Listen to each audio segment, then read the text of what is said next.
What is going on, you guys? My name is Rayge, and we are back today with Marvel Strike Force's newest character here, being Star-Lord Annihilation, being added to the game. So, we're in today's video. We're going to be deep diving his Red Star Orbs, as well as taking a look at his kit, preemptively assessing, for the time being, what would be ideal Iso-8 be for him if you guys are planning to bring him up. Having said that, guys, another update here.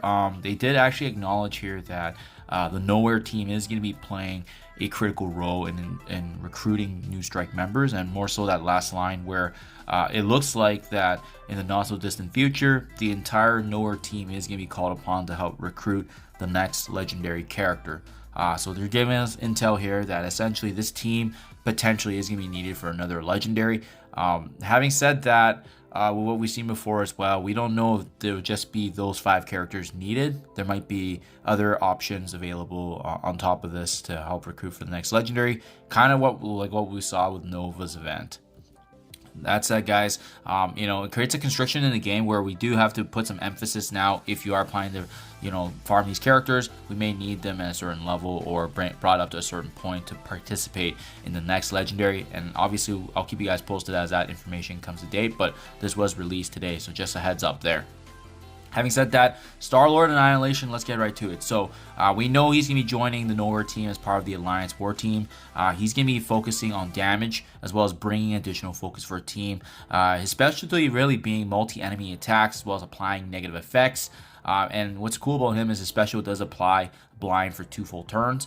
We're going to see that part of his Alliance War bonus is clearing immunity and applying trauma to targets with vulnerable. So it looks like with him specifically, there's going to be some offers in the store right now and an upcoming event.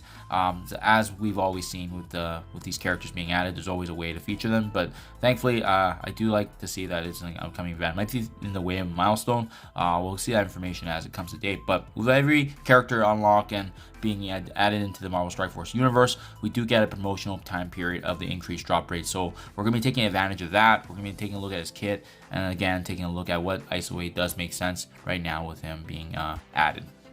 Having said that, before you guys dive in, making always sure that you check the in-game to make sure that his avatar is showing and that the increase in 15% is live. So, I like to double check this while I'm recording as well, just to make sure and showcase for you guys. Diving to the additional bottom here, we do see the increased 15% being added. So, looks good, looks normal. Doesn't look like hopefully there's any glitches, but we're going to go for hopefully a 3 on him today. We'll see how our luck does, but I know sometimes with these recent, with the recent Red Star pulls, they have been great. So it's been quite a while since I've gotten like a 5 or a 6, but there we go. At least we now can confirm he is in the game with the 2 red. We'll keep going. Let's see if we can get a little luckier with the blue, with potentially a blue that gives us a 3. But honestly speaking, might not be going too crazy for this team, just because I expect that the yellow stars for them is going to be quite low anyway, so not a big deal. It would be nice to get a 4, but obviously at the end of the day, we do want to conserve resources as well. So gonna open a bit more just because we have been saving the reds for quite some time. Perfect. So I'm actually pretty happy with the 3. I might go for the 4 later, but we'll leave it as that for now. That's usually my target budget point until I do some additional research. Kind of see how other players are playing him, especially those that are paying to unlock, and that way I can get some confirmation on how good this character will be with the rest of the team. Especially with them being an Alliance War team, you may not want to spend too much just because of the fact that, depending on how active you are in war, right? So starting off, guys, basic attack is called Flip Shot. So his Flip Shot attack here, attacking primary and adjacent targets, as well as dealing percentage-based damage, as you can see, to the primary and secondary targets. What's cool about this ability is going to have that chance to actually revive a dead Korg with 10% max HP. So nice to see that being effective from a basic ability. It just goes to show you how powerful Korg is going to be. His revive ability is going to be great for tanking and protection. In war, he's always going to be reviving. So level 6 is really good value, but notably, T4ing this ability is also going to allow the opportunity for the attack to apply a vulnerable and up to a maximum of 5 times to not just the primary, but secondary targets as well.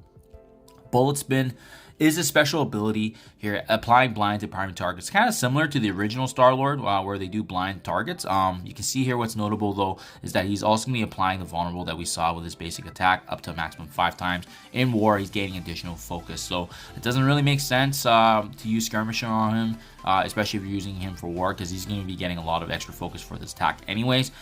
He's always going to be applying blind to the highest damage non-primary target enemy in war if you are building this up. And more notably, the blind finally lasts for 2 turns on level 5.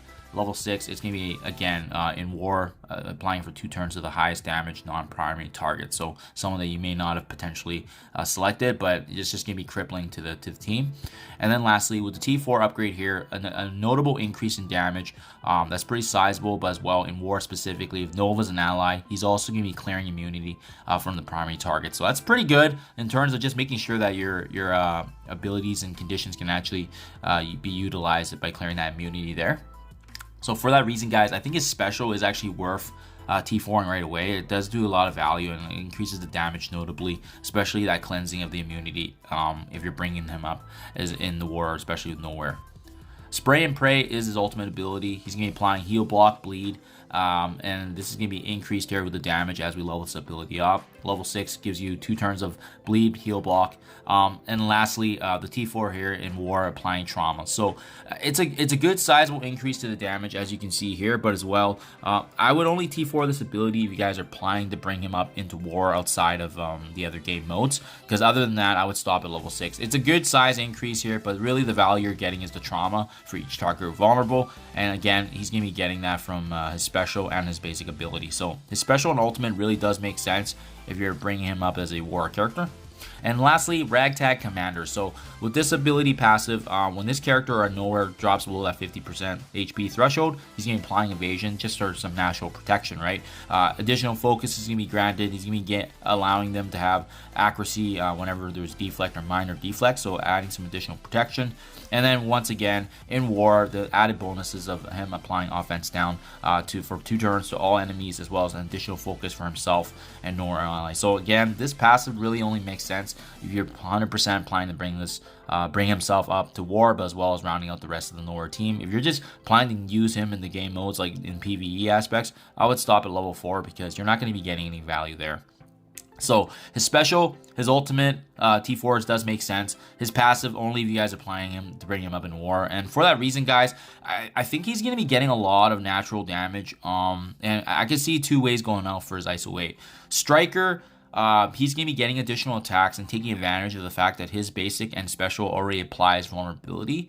But if you want to further expand his repertoire to apply vulnerables, then a Raider can also make sense too. Because with Raider, he can not only just increase his output of damage with crits, as well as crit chance, but as well, he can be stacking more vulnerables with his ultimate ability here, which does not apply vulnerables. So by doing so, you're going to be getting a mix of both, right? With Striker, he's going to be getting more additional strikes, adding vulnerables after the fact.